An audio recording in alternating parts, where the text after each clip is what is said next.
The Power of the Word. Excerpt from the book The Game of Life and How to Play It by Florence Scovel Shinn, 1925 edition. Public domain. Curses, like chickens, come home to roost. If a man wishes someone bad luck, he is sure to attract bad luck himself. If he wishes to aid someone to success, he is wishing and aiding himself to success.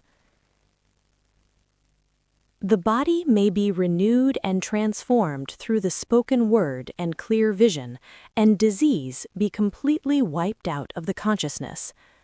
The metaphysician knows that all disease has a mental correspondence, and in order to heal the body, one must first heal the soul.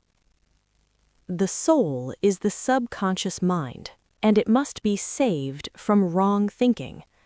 In the 23rd Psalm we read, "He restoreth my soul." This means that the subconscious mind or soul must be restored with the right ideas, and the mystical marriage is the marriage of the soul and the spirit, or the subconscious and superconscious mind. They must be one. When the subconscious is flooded with the perfect ideas of the superconscious, God and man are one. I and the Father are one. That is, he is one with the realm of perfect ideas. He is the man made in God's likeness and image, imagination, and is given power and dominion over all created things, his mind, body, and affairs. It is safe to say that all sickness and unhappiness come from the violation of the law of love. A new commandment I give unto you, love one another. And in the game of life, love, or goodwill, takes every trick. For example, a woman I know had for years an appearance of a terrible skin disease. The doctors told her it was incurable, and she was in despair. She was on the stage, and she feared she would soon have to give up her profession, and she had no other means of support. She, however, procured a good engagement, and on the opening night made a great hit. She received flattering notices from the critics, and was joyful and elated. The next day she received a notice of dismissal. A man in the cast had been jealous of her success, and had caused her to be sent away. She felt hatred and resentment taking complete possession of her, and she cried out, "Oh God, don't let me hate that man." That night she worked for hours in the silence. She said, "I soon came into a very deep silence.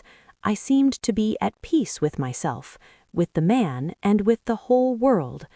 I continued this for 2 following nights, and on the 3rd day I found I was healed completely of the skin disease." In asking for love or goodwill, she had fulfilled the law, for love is the fulfilling of the law, and the disease, which came from subconscious resentment, was wiped out. Continual criticism produces rheumatism, as critical, inharmonious thoughts cause unnatural deposits in the blood, which settle in the joints. False growths are caused by jealousy, hatred, unforgiveness, fear, etc. Every disease is caused by a mind not at ease. I said once in my class, "There is no use asking anyone, 'What's the matter with you?' We might as well say, 'Who's the matter with you?'" Unforgiveness is the most prolific cause of disease. It will harden arteries or liver and affect the eyesight. In its train are endless ills. I called on a woman one day who said she was ill from having eaten a poisoned oyster. I replied, "Oh no, the oyster was harmless. You poisoned the oyster. What's the matter with you?" She answered, "Oh, about 19 people." She had quarreled with 19 people and had become so inharmonious that she attracted the wrong oyster. Any inharmony on the external indicates there is mental inharmony. As the within, so the without. Man's only enemies are within himself, and a man's foes shall be they of his own household. Personality is one of the last enemies to be overcome, as this planet is taking its initiation in love. It was Christ's message, peace on earth, goodwill towards man. The enlightened man, therefore, endeavors to perfect himself upon his neighbor. His work is with himself, to send out goodwill and blessings to every man. And the marvelous thing is that if one blesses a man, he has no power to harm him. For example, a man I know came to me asking to treat for success in business. He was selling machinery, and a rival appeared on the scene with what he proclaimed was a better machine, and my friend feared defeat. I said, "First of all, we must wipe out all fear and know that God protects your interests, and that the divine idea must come out of the situation.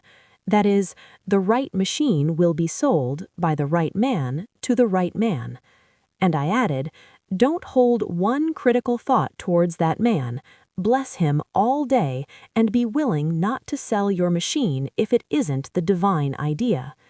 So he went to the meeting, fearless and non-resistant, and blessing the other man. He said the outcome was quite remarkable. The other man's machine refused to work, and he sold his without the slightest difficulty. "But I say unto you, love your enemies, bless them that curse you, do good to them that hate you, and pray for them which spitefully use you and persecute you." Goodwill produces a great aura of protection about the one who sends it, and no weapon that is formed against him shall prosper.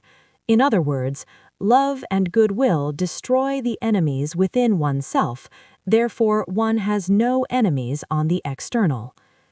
There is peace on earth for him who sends goodwill to man.